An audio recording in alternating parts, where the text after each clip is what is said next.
Just to kind of bring us all up to speed, we've been, for a little while, been journeying this sermon series called Built to Last. And in particular, the last few months, we've been looking primarily in the context of Paul's letter to the church in Corinth, correct?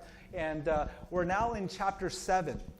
And so for the text that we're going to focus on this morning, it's actually very short. You'll probably love that. It's only verses 10 and 11 of chapter 7.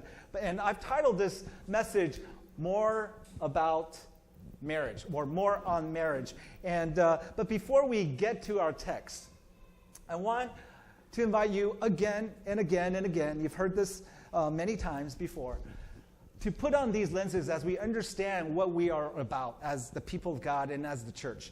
That we are all saved from different walks of life, right? And that we're not just saved, but He saves us. God saves us into a body of believers called His church. And as we're called to be salt and light of the world, God is unleashing His church to spread His gospel. So I want to just pause right there for a moment and actually bring us back to the activity that we just did during meet and greet. Now, in your discussion about pruning and prune and the imagery that brings to mind, what did you notice? What is the purpose of God's pruning in that context of that particular text as Jesus speaks of the vine and the branches? What is the purpose of pruning? Do you remember?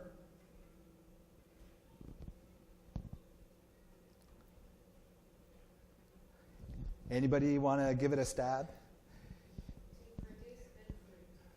Thank you. It is ultimately so that we can produce more fruit, right? And so it's for the good of us to be able to allow ourselves to be pruned. And so let's come back to this. So as we understand that we come from all walks of life, that we're not just saved, but we're saved into a body called His church. And that we are to be salt and light of the world. And God is unleashing His church to spread His gospel. What is then the purpose of the church?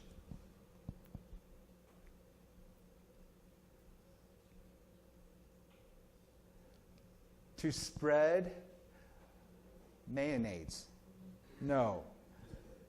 Peanut butter? No. The gospel of Jesus Christ. That we exist not for ourselves, but we exist to proclaim, to move and to proclaim the gospel of Jesus Christ. So that begs for us to then reconsider everything that we do here at church. That do we exist, do we at our heart, deep down, rooted, believe that we exist for people that are not here? And so for us to live out this reality, we must allow His gospel to penetrate our hardened hearts. Areas that we perhaps have not let go of and given Him the yoke to. So it's with those lenses that we've been exploring all of these letters, especially in this time as we look into the letter that Paul wrote to the church in Corinth. And so with that in mind also, the gospel isn't merely the truth in which we believe in order to be saved, but the gospel is what? Truth in which we're to seek to grasp each and every single day more fully, to be more realized in our lives. Right? That should be our ultimate goal in life as we explore God's word, that ultimately it's not about whether we've been saved or not, because we are.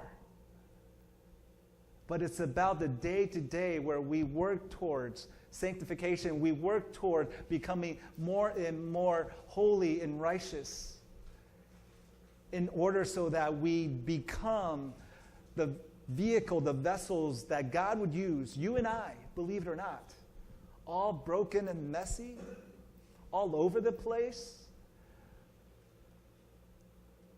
Let me ask you this.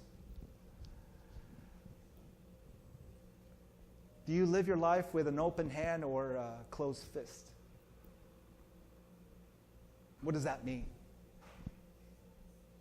What does it mean to live with an intentionality of an open hand? Anybody want to give it a stat?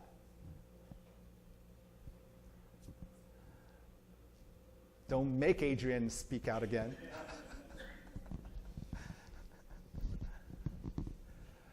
An open hand, in reference to, is the intentionality, the posture that we take as we understand our position, our relationship in with God, that everything's been a gift. Everything's been purchased by Him, and everything has been reconciled by Him, and that we live in the now because of His grace, mercy, and love.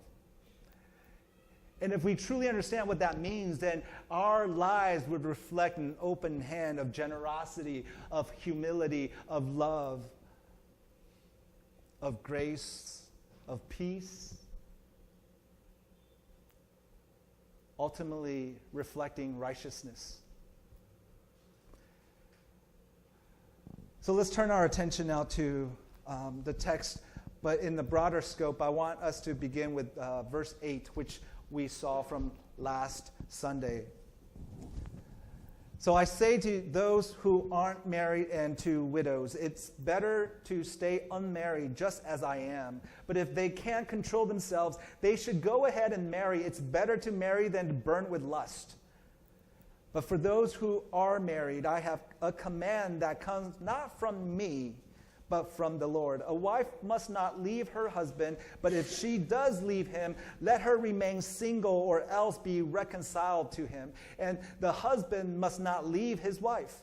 Now, I will speak to the rest of you, though I do not have a direct command from the Lord. If a fellow believer has a wife who is not a believer and she is willing to continue living with him, he must not leave her. I'm going kind of a little further to even what we're going to cover next Sunday.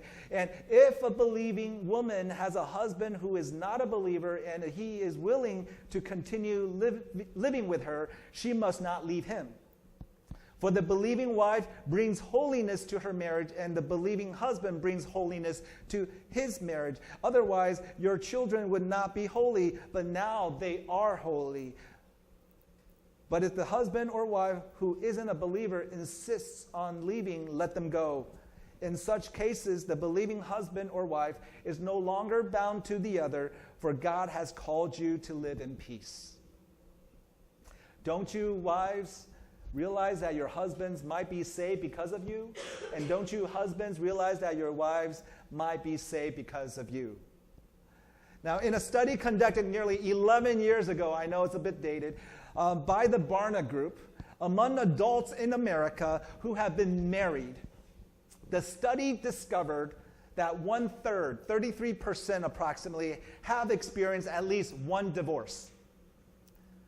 In fact, the study discovered that the divorce figure for born-again Christians is statistically identical to that of non-born-again adults, 32% versus 33%, respectively.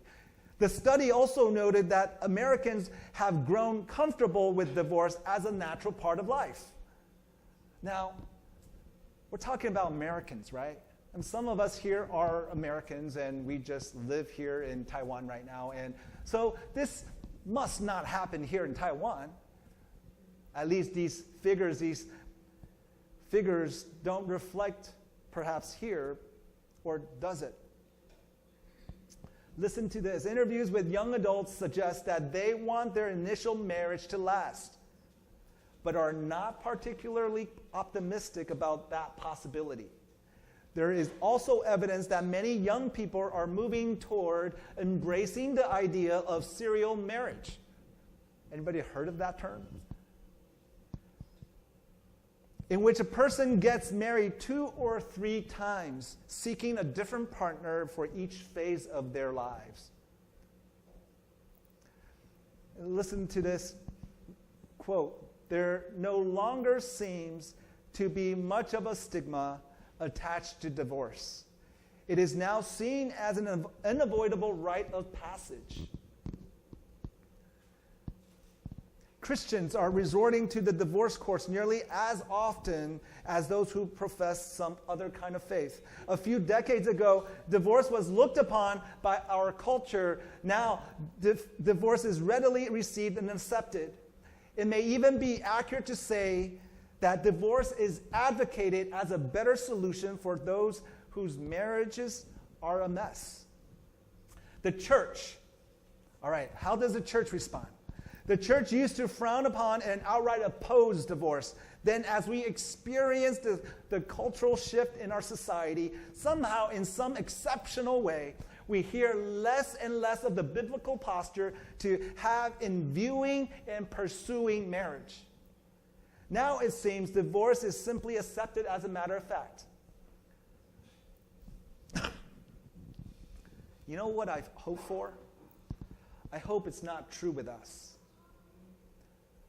I hope it's not in reality for any one of us here. Now, turning our attention towards the situation at hand in the days of Paul, morality in Corinth was at an all-time low, right? We've been seeing that. Divorce may be more the rule than the exception. Remembering from a couple of weeks ago that the Roman family life was a wreck. Seneca writes that women were married to be divorced and divorced to be married. In Rome, the people didn't commonly date their years by numbers. Instead, they did what? They named it by their husbands, right? We've seen that in Corinth, immorality is commonplace, frequently practiced, and generally accepted. Immorality doesn't even shock the believers in the church, as they somehow were able to embrace a man living immorally with his father's wife.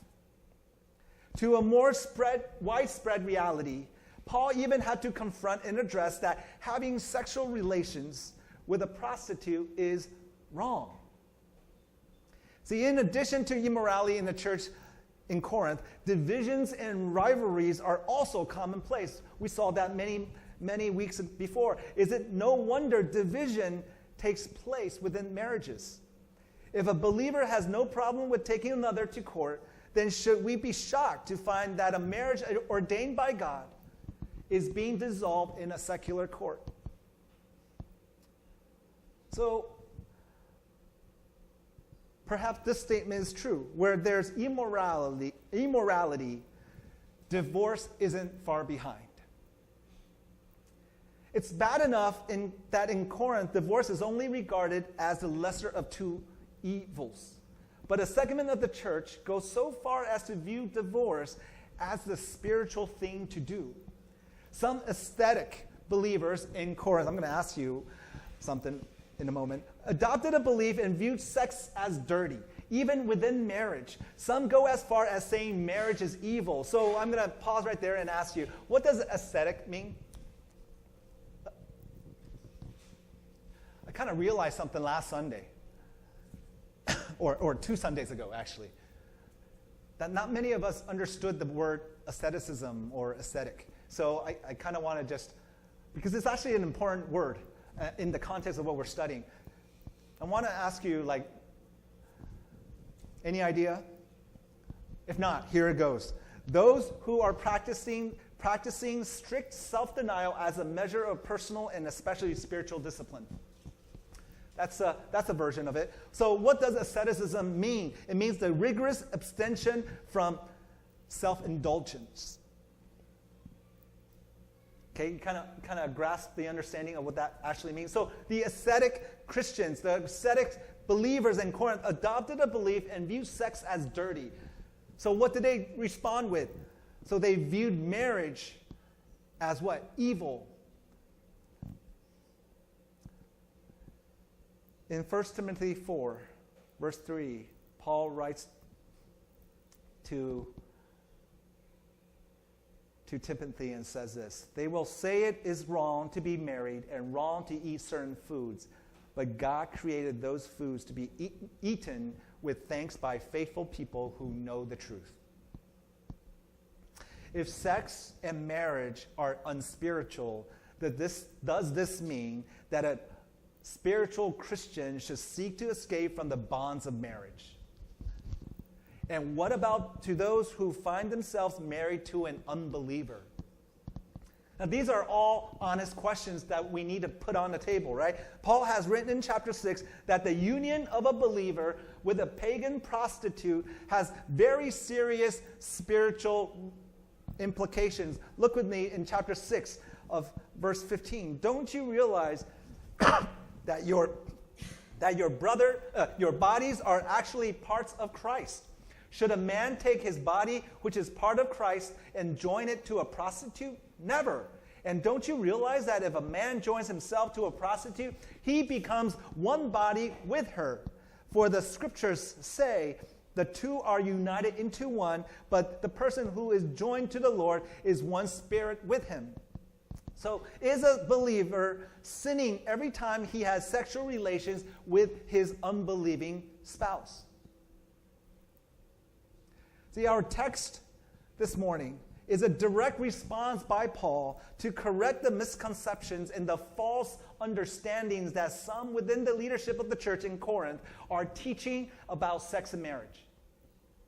These misconceptions and false understandings of the relational aspect within the union of marriage have led many believers in the church to live in confusion and in conflict.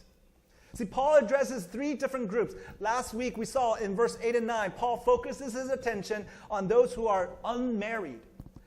In verses 10 and 11 that we'll focus today, Paul speaks to those in marriages in which both husband and wife are believers.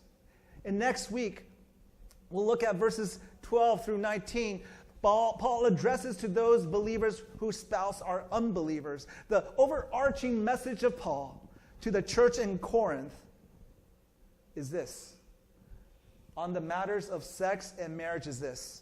Each believer has his or her own gifts and calling, which are carried out in one manner or another, some serving God through marriage and some serving him through remaining single. And Paul speaks from the standpoint of his own personal conviction and preference. We saw that in verse 6 of chapter 7. I say this as a concession, not as a command, but I wish everyone were single just as I am. Yet each person has a special gift from God of one kind or another. Now, last weekend, we saw Paul reiterate the potential benefit of remaining single. We had a wonderful testimony sharing from Daniel right there, right? And yet urges single believers to marry rather than to burn with lust. Now today, we see Paul repeating the instructions of Jesus. Paul reiterates Jesus' teaching on divorce when he instructs both the believing husband and wife not to initiate a divorce. And next weekend, we'll see Paul speak to a target audience of believers whose spouse are unbelievers. Perhaps you've never considered this, that the Jews cannot conceive of a mixed marriage between a believer and an unbeliever, right? In their heritage, in their ethnocentric heritage, they cannot conceive of marrying somebody outside of their heritage, of their tradition. In other words, they cannot fathom a marriage between a Jew and a Gentile from their ethnocentric heritage. In Jerusalem and throughout the land of Israel, such a possibility would sound both incredible and ridiculous. So why would Paul address an audience about mixed marriage that we'll see next Sunday between a Jew and a Gentile? So who is Paul speaking to? See, in Corinth, mixed marriages were inevitable after the proclamation of the gospel of Jesus Christ. Many and most of the believers in Corinth were Gentiles. Therefore, these mixed marriages occurred between two unbelieving spouses in which one came to the faith after their commitment to one another, to each other, was already made. And let's quickly look at verse 8, which we looked at last Sunday. So I say to those who aren't married and to widows, it's better to stay unmarried just as I am. But if they can't control themselves, they should go ahead and marry. It's better to marry than to burn with lust. Do you know what Jesus said about divorce, marriage, and singleness? If you have a Bible, turn with me to Matthew 19, verse 3. And here he, with a handful of Pharisees, right? And so they're trying to trap him with a question, and this is what the Pharisees asked. Some Pharisees came and tried to trap him with a question: should a man be allowed to divorce his wife for just any reason? Haven't you read the scriptures? Jesus replied. They record that from the beginning, God made them male and female, and he said, this explains why a man leaves his father and mother and is joined to his wife, and the two are united into one. Since they are no longer two but one, let no one split apart what God has joined together. Then why did Moses say in the law that a man could give his wife a written notice of divorce and send her away? They asked. Jesus replied, Moses permitted divorce only as a concession to your hard hearts, but it was not what God had originally intended. And I tell you this, whoever divorces his wife and marries someone else commits adultery, unless his wife has been unfaithful. Jesus' disciples then said to him, if this is the case, it is better not to marry. Not everyone can accept this statement, Jesus said. Only those whom God helps. Some are born as eunuchs, some have been made eunuchs by others, and some choose not to marry for the sake of the kingdom of heaven. Let anyone accept this who can. The Jews in Jesus' day took divorce lightly. They viewed it as a right. The spectrum of one's view on divorce lies primarily on the cause and reason for a divorce. In addressing the Pharisees' question, Jesus refuses to focus on the exceptions, but rather dwells on the what? The rule, right? God never commanded men to divorce. God allows men to divorce for very limited reasons due to the hardness of what? Of hearts. Jesus goes back to God's ideal for marriage and says this: one man married to the same woman for life. What God joins together, let no one separate. One man married to the same woman for life. What God joins together, let no one separate. The disciples perhaps were surprised by the response Jesus gave. If a man shouldn't enter into marriage thinking he can get out of the union by means of a divorce, then maybe he shouldn't marry at all. Right? Maybe a man should remain single. Jesus doesn't correct his disciples for reaching that particular conclusion. Instead, Jesus actually encourages his disciples to consider choosing a celibate single lifestyle. For what? Why? For the sake of the kingdom of heaven, the kingdom of God, for the kingdom. Pursuing a life that brings God glory and honor, right? Yes? I'm not making this up, am I? Therefore, to those who are able to accept and apply this same commitment are encouraged to do so. Jesus, like Paul in this text, advocates staying single as a way of serving God, which come as a gift to some. The satisfaction of our God-given sexual desires within the context of marriage is wholesome and good. There's no intrinsic merit in the suppression of sexual desires. If sexual fulfillment is voluntarily set aside for the purpose of ministering to people by serving God, then celibacy is better. But if you're constantly preoccupied by sexual desires, then what is better? Marriage. It's surely better to marry and be sexually pure than to fall into sexual immorality. That's really what Paul's trying to get at. Do we see that? I'm convinced that Paul's words here aren't intended to keep most Christians from marrying, nor to place a stigma on those who do. feel the freedom just being lifted off.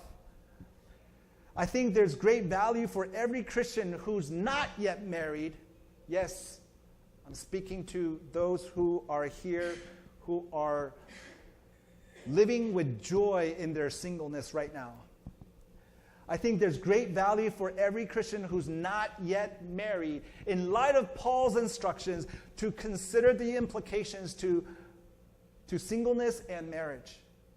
And this is what Paul's implying through his advice here, is that no Christian should assume that marriage is the path God would have for them. No Christian should assume that marriage is the path God would have for them. Both the benefits and the liabilities of marriage should be carefully weighed. So this is what I think. There would probably be fewer divorces among Christians if couples gave more consideration to the cost, the commitments, and the covenant of marriage before saying, I do. While some Christians may be reluctant to admit it, strong sexual passion is a very good reason for marriage. I'm not seeing any nods. But let them be certain to marry with a good understanding of what they're stepping into. See, Paul's teaching is liberating in the sense that it removes the social stigma that some may feel if they remain single. To those who are single, Paul's word means that they can rejoice in the freedom of being single to serve God. Neither those who are single nor those who are married should see themselves as more spiritual than the rest. Whether single or married, we're to serve God and to seek His glory.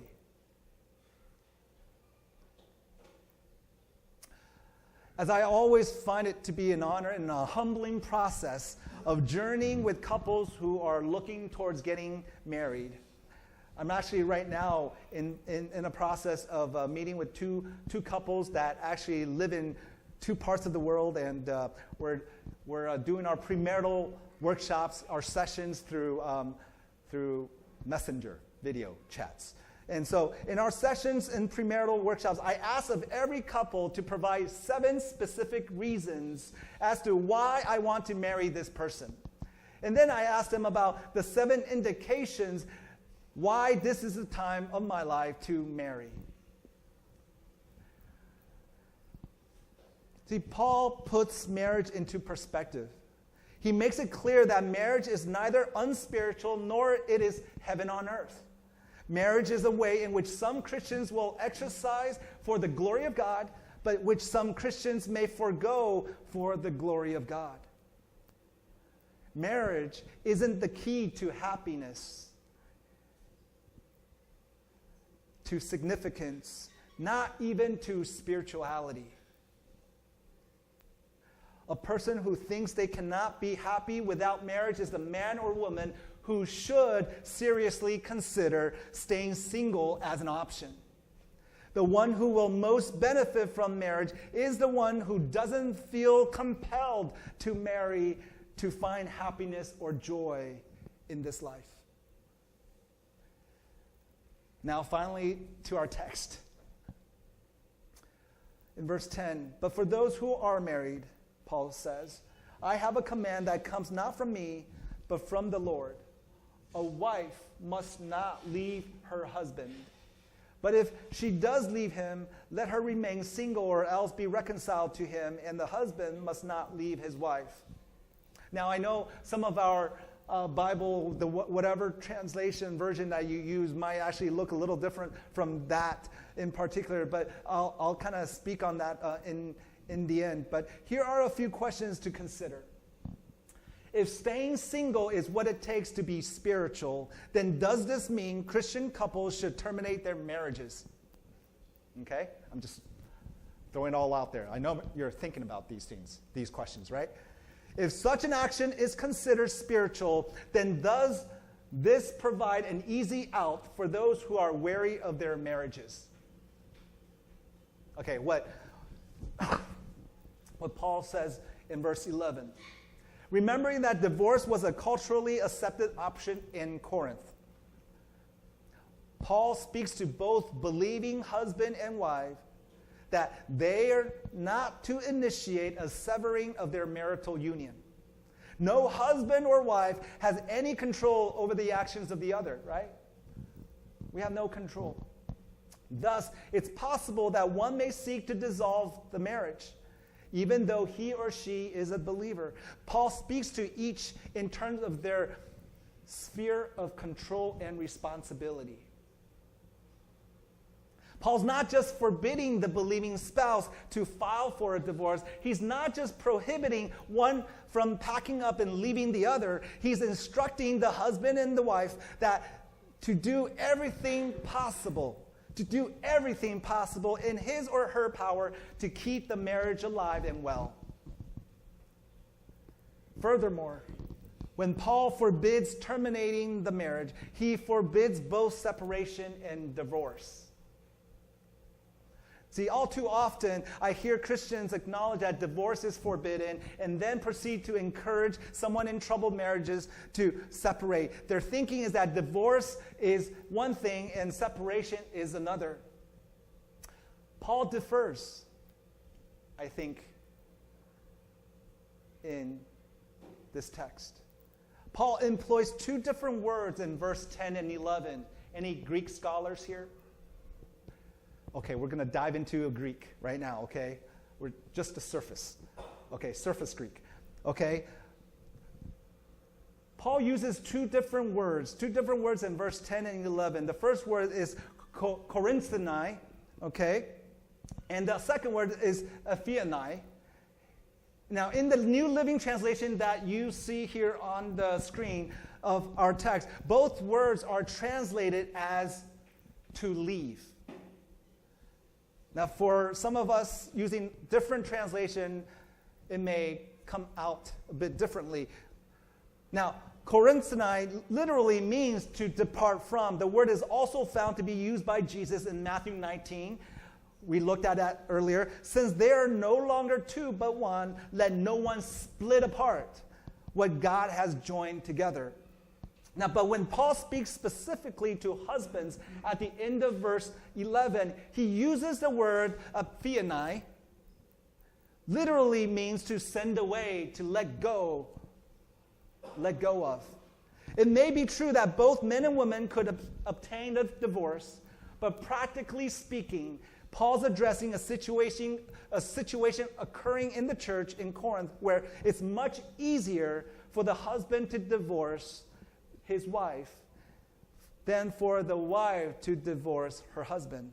It may be less of a stigma for a wife to choose to escape in an unsuccessful marriage by simply leaving, by departing without a divorce.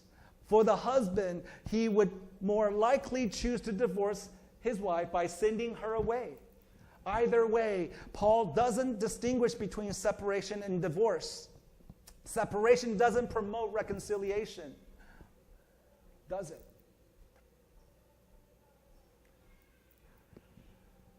Can I just ask,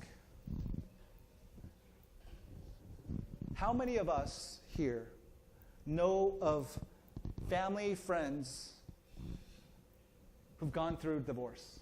You put your hands up.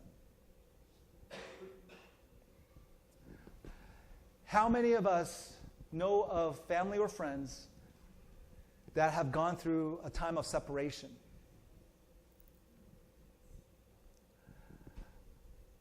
How many of us, especially those who raise their hands in regards to the question about separation, how many of us know that those separation led to divorce?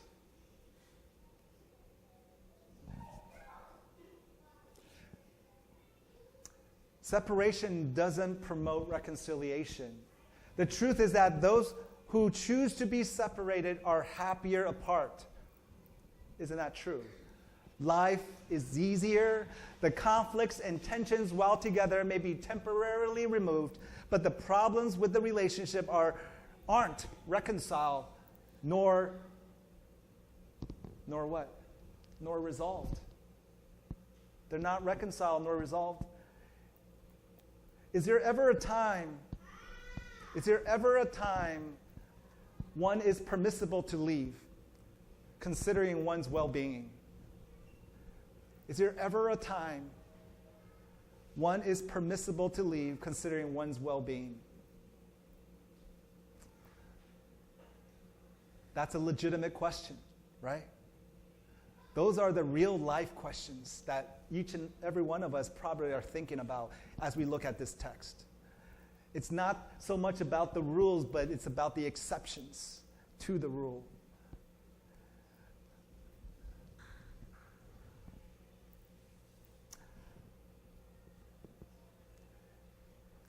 We don't have a lot of time that we can spend today to address, but I want to just say this, that the motive to leave must be carefully considered. Okay, I'll just leave it at that. That the motive to leave must be carefully considered.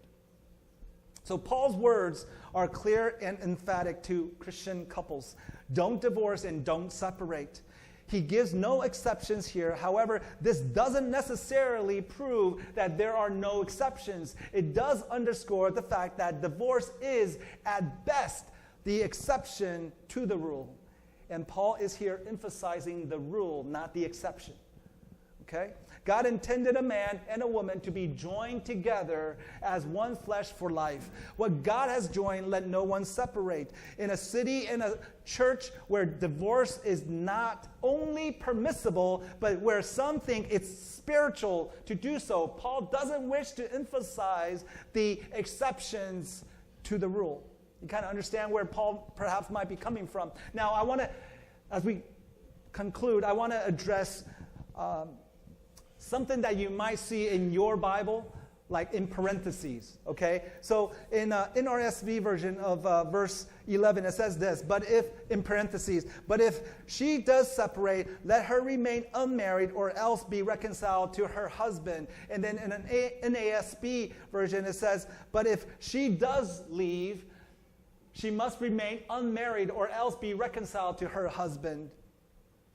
Now that's kind of odd that you find that those are in parentheses, right? And that in the New Living Translation, it's not even there.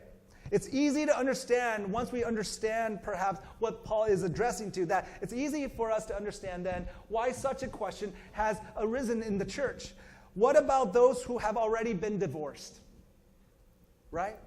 They've already actually